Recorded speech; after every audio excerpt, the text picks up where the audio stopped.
Olá, amigos, graça e paz. Mais uma vez nos encontramos para a série Romanos. Sábado, nós estudamos o capítulo 12 e, dentre tantas coisas, nós falamos abordamos três assuntos, que foram eles: a vida como culto racional. Paulo mostrou que o culto agora não é na igreja, né? Não é no templo, mas agora é no templo. Esse templo, Paulo vai explicar que é o templo do Espírito Santo. Após o acesso que recebemos com a crucificação de Cristo, nós agora temos livre acesso ao Abba, ao Pai, ao nosso Senhor, né, ao nosso Deus. Então, Paulo mostra que isso se deu em função do sacrifício de Jesus. E agora esse culto, ele deve ser, a nossa vida deve ser apresentada ao Senhor como sacrifício vivo, santo e agradável a Ele, que é o nosso culto racional. Mostrou também a humildade, né, e fidelidade nos dons, né? Para usar esse dom, Paulo vai mostrar que o fato de uma pessoa ter algum tipo de dom, seja ele qual for, não torna essa pessoa melhor do que outra. Então, Paulo mostra que os dons, por mais usados que sejam, e por mais usado que seja a pessoa, ela não é melhor do que a outra por conveniência, por questão de ter um, dois ou três dons aí espirituais. Ele explica que esse dom vem de Deus, logo eu não posso, ou ninguém, né, pode se considerar melhor, definitivamente não, porque foi algo dado por Deus através do Espírito Santo. A pessoa não conquistou, não teve mérito, não fez por merecer, então é Deus quem faz do jeito que Ele quer. Amém? E também falamos sobre o amor de Deus como base de todos os dons. Aliás, Paulo também fala aos Coríntios, né, que o amor, ele deve estar em tudo. Não adianta você fazer uma coisa muito bonita se você não tiver amor, isso de nada vai adiantar. Então Paulo vai elencar o amor como sendo assim, o número 1, o top 10 das relações interpessoais, e principalmente na obra de Deus. E hoje nós vamos tratar, dentre algumas coisas, nós vamos falar sobre o capítulo 13, né? Ele vai elencar aqui três assuntos básicos. O primeiro deles é o respeito à lei civil das autoridades. E as autoridades. Aqui, Paulo não está falando mais da lei mosaica, né? Essa lei aqui, a que ele se refere, é a lei civil. A lei e as autoridades. Vai falar do amor ao próximo e vai falar da iminente volta de Jesus. A vigilância e a pureza que precisamos ter. Amém? Nesse momento. Então, eu te convido, nesse momento, a abrir a sua Bíblia, né? Se você já estiver com ela, é só acompanhar. O capítulo que nós vamos ler é o capítulo 13. E diz assim a palavra do nosso Deus, o Eterno. Todos devem sujeitar-se às autoridades superiores, porquanto não há autoridade que não venha de Deus, e as que existem foram ordenadas por Ele. Portanto, quem se recusa a submeter-se à autoridade está se colocando contra o que Deus instituiu, e aqueles que assim procedem trazem condenação sobre si mesmos. Porque os governantes não podem ser motivo de temor para os que praticam o bem, mas para os que fazem o mal. Não queres sentir-se ameaçado pela autoridade? Faze o bem, e ela o honrará, pois ela serve a Deus para o teu bem. Mas se fizerdes o mal, teme, pois não é sem razão que traz a espada. É serva de Deus, agente da justiça para punir quem pratica o mal. Portanto, é imprescindível que sejamos submissos às autoridades, não apenas devido à possibilidade de uma punição, mas também por causa da consciência. Versículo 6. Por esta razão, igualmente pagais impostos, porque as autoridades estão a serviço de Deus, e seu trabalho é zelar continuamente pela sociedade. Dai a cada um o que lhe é devido. Se imposto, imposto. Se tributo, tributo. Se temor, temor. E se honra, honra. Versículo 8. A ninguém fiqueis devendo coisa alguma, a não ser o amor fraterno, com que deveis vos amar uns aos outros, pois aquele que ama seu próximo tem cumprido a lei. Porquanto os mandamentos não adulterarás, não matarás, não furtarás, não cobiçarás, bem como qualquer outro preceito, todos se resumem neste mandamento: amarás o teu próximo como a ti mesmo. Versículo 10. O amor não faz o mal contra o próximo, portanto, o amor é o cumprimento da lei. Fazei desta maneira, discernindo o tempo em que vivemos, pois que já é hora de despertardes do sono, porque a nossa salvação está mais próxima do que cremos. A noite vai passando e chegando ao seu final, o dia logo alvorecerá. Portanto, abandonemos as práticas das trevas e revistamo-nos da armadura da luz. Versículo 13. Vivamos de modo decente, como em plena luz do dia, não em orgias e bebedeiras, não em imoralidade sexual e depravação, não em desavenças e invejas. Ao contrário, revesti-vos do Senhor Jesus Cristo e não fiqueis idealizando como satisfazer os desejos da carne. Amém? Deus abençoe a leitura da sua palavra.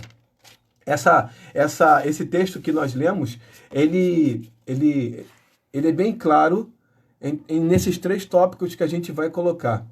Primeiro, Paulo começa colocando que as autoridades, por mais que elas não tenham compromisso com a nossa fé cristã, por mais pagã que elas sejam, elas merecem e precisam ser respeitadas. Não por si só, mas porque elas foram instituídas por Deus. Elas foram colocadas por Deus nesse plano, nessa condição, para poder trazer uma espécie de parâmetro para o relacionamento interpessoal, para o relacionamento em sociedade.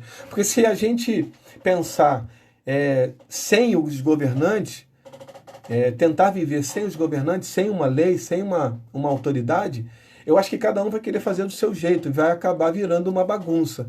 Então, o que Paulo está colocando aqui é que as autoridades elas devem ser respeitadas porque elas foram criadas para dar um norte, para nos orientar, para nos ajudar. A gente está falando aqui de mundo ideal, ok? A gente está falando aqui daquilo que se esperava ou daquilo que se espera de uma autoridade, porque ela foi e é constituída por Deus. Então, nós não estamos falando aqui que elas são assim. Nós estamos falando que elas deveriam ser assim.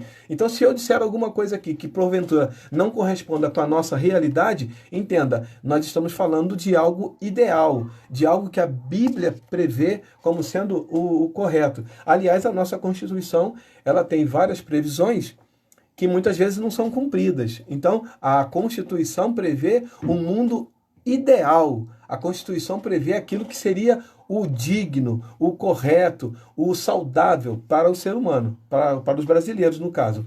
Mas nem sempre aquilo acontece, nem sempre o mundo ideal previsto pela Constituição acontece no mundo real. Então, a gente está falando aqui daquilo que seria, ou que teria que ser. Então, Paulo vai dizer que os cristãos principalmente devem obedecer às leis, porque a lei, a autoridade foi instituída por Deus. Então o cristão principalmente deve demonstrar isso, demonstrando, cumprindo a lei, pagando seus impostos, sendo honesto, fazendo tudo aquilo que é devido, independente do merecimento. Note, a gente já falou uma vez, algumas aulas atrás, nós falamos, o nosso comportamento não depende do comportamento do outro. Nós devemos ter o nosso comportamento, nós devemos ter a nossa consciência, a nossa posição. Esse posicionamento, ele vai acontecer em qualquer circunstância. Entende? Então, nós não precisamos que uma pessoa nos trate bem para a gente tratar a pessoa bem. A gente vai ser... Porque a gente não é daquele jeito. Nós temos uma posição. O nosso posicionamento nos impede de tratar alguém mal porque nós não somos maus. Então, Paulo aqui vai dizer que essa obediência às leis não é convencionada, não é feita apenas se a lei merecer, se os governantes, as autoridades merecerem. Nós fazemos porque somos cristãos e esse testemunho nós damos em função daquilo que nós fazemos. A nossa prática, né, vai coincidir, vai ter coerência com aquilo que a gente fala. Também falamos em aulas anteriores. Então, Paulo coloca aqui claro que toda ordenança, toda autoridade, ela é constituída por Deus. Foi Deus que constituiu toda a autoridade. Logo, eu tenho que obedecer, eu tenho que me submeter a essa autoridade. Aí aqui vai um parênteses que não está no texto, né? Não foi abordado por Paulo, mas é preciso que a gente comente, fale, porque, presta atenção, toda vez que há uma lei criada, a lei visa o bem-estar coletivo, correto? A lei visa o bem-estar do todo, do coletivo, não de uma pessoa, né? Então, se existe uma lei criada, eu tenho que me submeter a ela, eu tenho que obedecê-la. Porém, se essa lei entrar em rota de colisão com a Bíblia, com um princípio bíblico, com Deus, eu posso ter a opção de não obedecê-la. Porém, eu fico sujeito a qualquer tipo de punição prevista por aquela lei. O apóstolo Pedro, ele pregava no livro de Atos, capítulo 4, 19 e 5, 29. Ele pregava quando o rei Herodes mandou chamá-lo e interrogou ele, questionando ele por que ele estava pregando, segundo palavras do rei Herodes, esse Jesus. Pedro, ele é firme na sua posição, mas aí o rei Herodes começa a colocá-lo na parede e dizer que eu não autorizei você a fazer isso. Aliás, eu determinei que não fizesse. Aí Pedro vai dizer nessas duas oportunidades, antes, importa agradar a Deus que aos homens. O que significa isso? Quando é uma lei que vai de encontro a algum princípio bíblico, por exemplo, se alguém diz assim, a partir de hoje, apesar do Estado ser laico, né, isso eu acho muito difícil de acontecer, provavelmente nunca acontecerá, mas eu não posso dizer nunca porque as coisas elas mudam, né? Mas muito provavelmente isso não acontecerá. Mas aí vamos dizer que agora o governo institui uma lei que o Estado agora estabelece a religião X como sendo a religião do nosso país. Eu sou cristão, eu sou crente, eu creio em Jesus como meu Salvador, eu não vou me aliar a essa religião. Fazendo isso, eu estou sujeito a toda a penalidade prevista naquela lei. Se for pena de 2 anos, eu vou ficar preso 2 anos. Se for pena de 5 anos para reincidente, a gente vai ficar preso 5 anos, porque a gente vai reincidir, vai de novo contrariar essa lei. Então, você pode escolher não acatar, mas você tem que estar sabendo, tem que estar ciente de que isso vai gerar uma punição. E essa punição chama-se o preço que a gente paga por professar a nossa fé em Jesus. Amém? Os tempos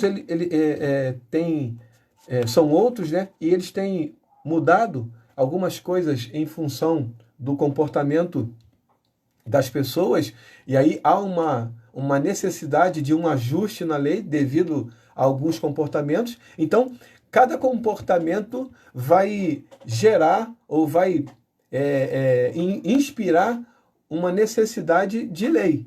Se ela vai ser colocada em prática ou não, é outro negócio. Mas o que eu preciso saber é qual o meu posicionamento. Aquilo que eu acredito, eu vou praticar. Se entrar em conflito com o que diz a Bíblia, eu vou correr o risco de ser punido. porque eu não posso contrariar aquilo que eu vivo, aquilo que eu acredito, aquilo que eu prego. Amém? Então o apóstolo Paulo ele vai dizer que, apesar de não estar aqui, ele vai dizer que as leis elas foram colocadas para serem cumpridas. E aqui só esse parênteses quando diz respeito a uma lei que vai de encontro à Bíblia. Amém? Deus instituiu o governo porque ele tem a função de colocar, como é que eu vou dizer, de trazer um alinhamento em relação ao caos da destruição que o homem vive em função do pecado.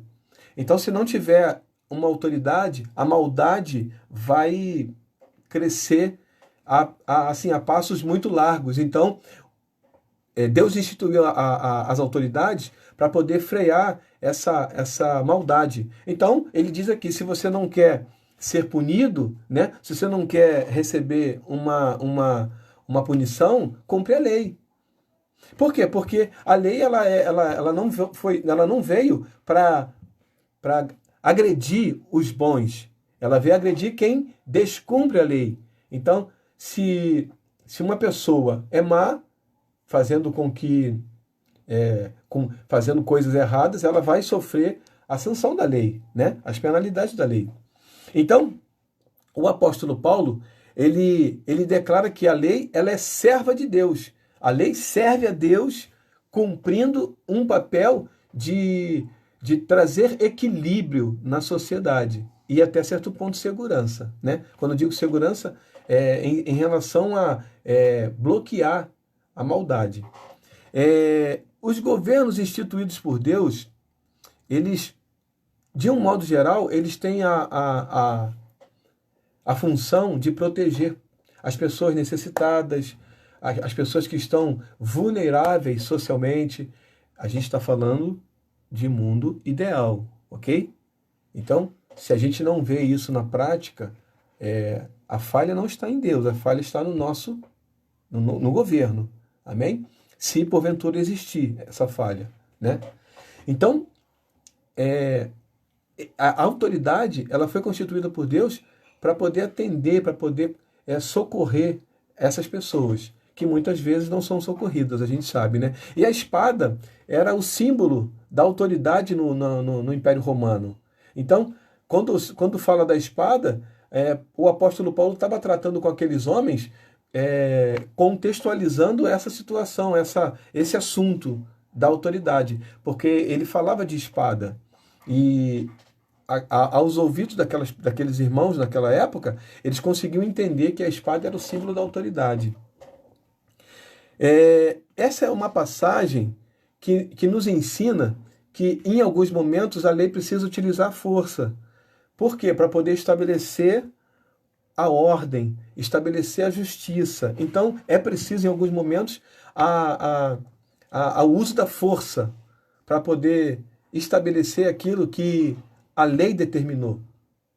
Do versículo 8, Paulo está ensinando que os cristãos não podem... ele não está ensinando que os cristãos não podem pegar emprestado, mas se pegar tem que devolver. Ele está dizendo que a gente pode até fazer o uso, mas se pegar tem que fazer. Ele está dizendo que a gente até pode assumir um compromisso, mas se assumir tem que honrar. Ele está dizendo isso, porque a única dívida que ele considera que não acaba nunca é o amor ao próximo. Esse amor que devemos ter ao próximo, esse amor não acaba nunca. Esse a gente vai estar sempre em dívida, sempre devendo, sempre devendo, sempre devendo, sempre... Por quê? Porque a ninguém deveis nada senão o amor fraternal. Esse amor que é a nossa dívida eterna com o ser humano, com o próximo. E aí Paulo vai dizer aqui, usando um ensinamento de Jesus, quem era o próximo? O próximo é todo aquele que está necessitado. O próximo é toda pessoa que está precisando de algo, independente de cor, de sexo, de religião, independente de classe social, de situação financeira, independente. A pessoa está necessitando, você pode ajudar, então você vai lá e faz. Esse é o teu próximo. Paulo está ensinando aqui que a gente precisa demonstrar esse amor independente de quem seja. Se a pessoa está em vulnerabilidade, ela precisa ser assistida, ela vai ser assistida. Jesus, quando ele colocava a multidão sentada e começava a pregar, ele não escolhia para quem ele ia falar. Ele falava para todos. E naquele dia em que ele multiplicou pães e peixes, ele pediu para os discípulos, vocês têm alguma coisa para comer aí? Aí ele falou, não tem nada. Então vai comprar. O mestre vai comprar onde? Eu acredito que eles deviam estar falando, se a gente não tem dinheiro, se tivesse, vai comprar onde? O mercado é tão longe. O açaí só lá em Nilópolis. Então, Paulo está usando aqui,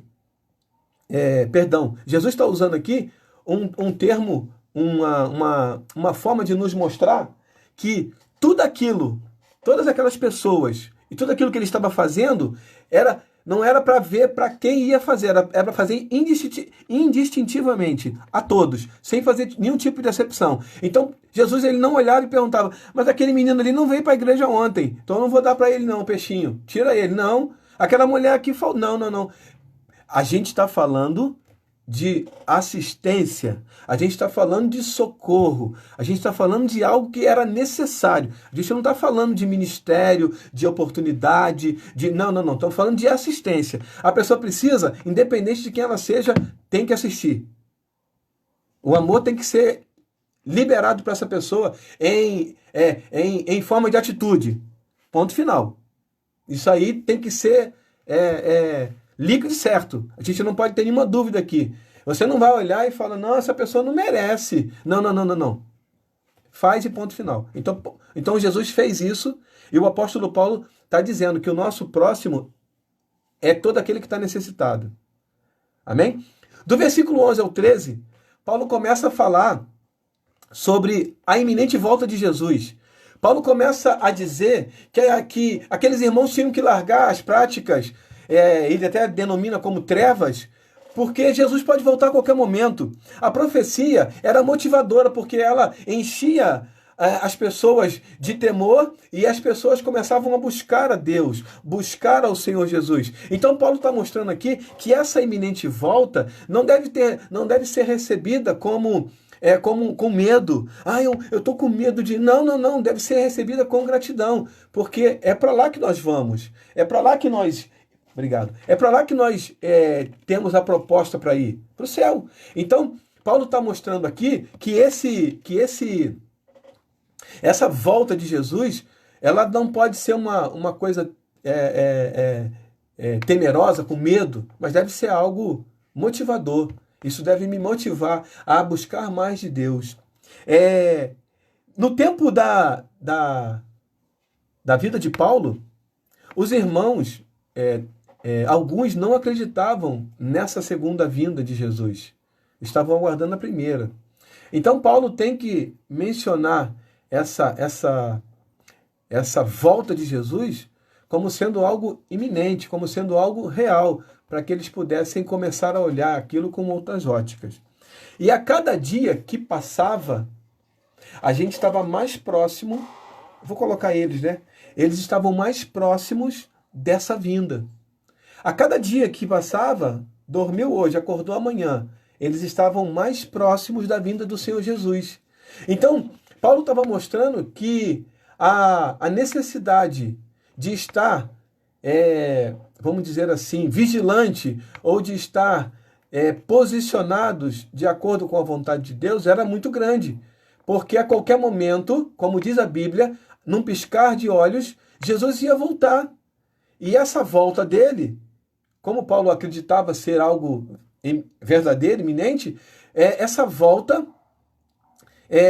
Paulo tinha que deixar claro que era a qualquer momento. E os sinais, eles iam declarar essa volta. Os sinais, os acontecimentos, como a Bíblia diz, no livro de Mateus, capítulo 24, e eu deixei aberto aqui para a gente ler, eu vou ler aqui, ó, Mateus 24, 33.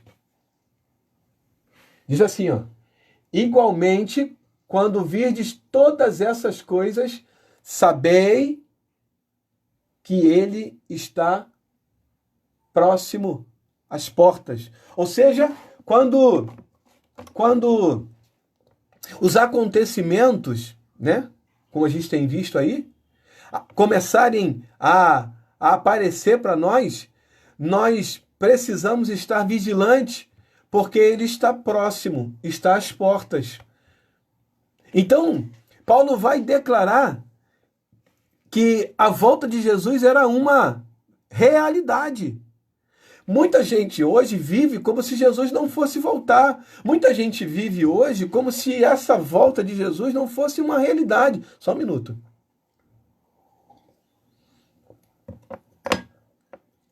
Muita gente vive hoje como se não houvesse a volta de Jesus, como se isso não fosse uma verdade. Paulo exorta a que vivamos de uma maneira decente, a que vivamos de uma maneira que possamos ser encontrados como aquelas 5 virgens prudentes que guardaram o azeite na lamparina. A vigilância nesse momento deve ser total. Nós não devemos andar, caminhar com medo, mas com certeza de que quando ele voltar, ele vai nos levar. E aí uma brincadeira que os irmãos de vez em quando faziam quando Jesus voltar você vai ficar feliz? Aí no início eu respondia, vou. Aí ele respondia, não, eu não vou ficar não, eu vou subir feliz. Aí quando Jesus voltar, eu quero subir feliz. Quando Jesus voltar, que é uma realidade, ele vai voltar, nós esperamos a volta dele, ele vai voltar para buscar um povo, uma igreja. E a nossa posição, a nossa vigilância vai determinar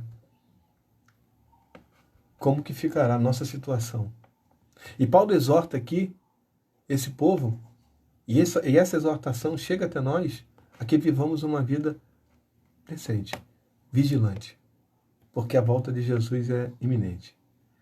Paulo exorta uma vez mais a que os crentes demonstrem essa posição, esse posicionamento através de atitudes.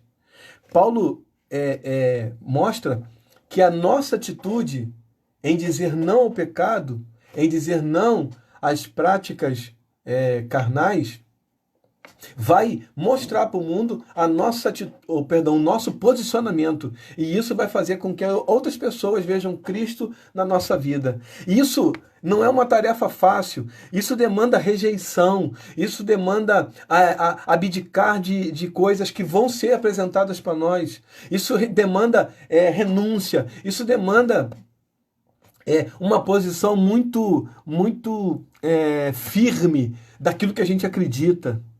Porque as coisas prazerosas da nossa carne, do nosso eu, né, da nossa vida aqui, do mundo em que vivemos, elas vão ser apresentadas. Todo momento vai ser apresentado alguma coisa que vai tentar nos tirar, que vai tentar nos colocar fora do caminho. E aí é que mora o perigo. Nós precisamos nos posicionar, nós precisamos estar em linha com aquilo que Jesus tem para a nossa vida. E esse posicionamento não se dá apenas com palavras, mas também se dá com atitude. A nossa atitude vai determinar quem nós somos. Amém? Esse estudo do capítulo 13, ele mostra que o viver de modo digno, eu coloquei lá para a tarefa, está lá naquele trabalho, é sem dúvida um grande desafio, uma tarefa muito difícil. Porque o apelo do mundo é muito grande. Prazeres intermináveis, coisas assim que vão acontecendo, que vão aparecendo para satisfazer a nossa carne. Esses prazeres são altamente satisfatórios, são altamente prazerosos. Mas todos eles nos tiram do foco, nos tiram da presença de Deus. Que a gente possa escolher ter uma vida vigilante. Que a gente possa escolher abrir mão dos prazeres da carne, da nossa carne para servir a Deus. Amém? E na sua volta ou na nossa partida, morar com Ele para todo sempre. Amém? Deus abençoe a tua vida, Deus abençoe a tua família. Amanhã eu te espero aqui para a gente estudar o capítulo 14 e aí só vai faltar três capítulos, né? 14, 15, 16 e a gente finaliza. Lembrando que na quinta-feira a gente vai anunciar a data correta do próximo estudo, que é Perdão de Deus versus Consequência do Pecado.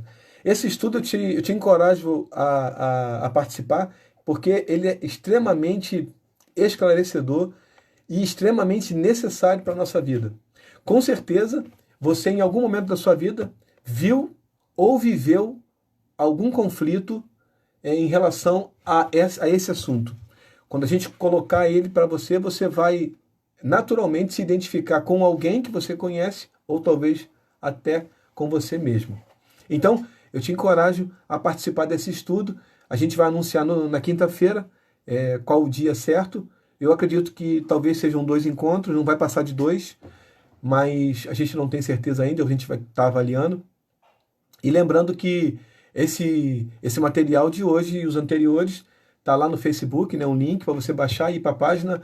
Na nossa página lá do site, você tem 3 tracinhos. É só você clicar naqueles 3 tracinhos que vai aparecer uma lista ali, um menu, e você clica ali, download, e vai aparecer todas aquelas todo o material, desde o capítulo 1. Amém? E se você, porventura, perdeu algum estudo e quiser rever, e quiser assistir a aula que você perdeu, ou até rever alguma aula que você, porventura, não tenha entendido bem, está lá no YouTube, é só você clicar na playlist e buscar ali a aula que você mais tiver interesse. Amém?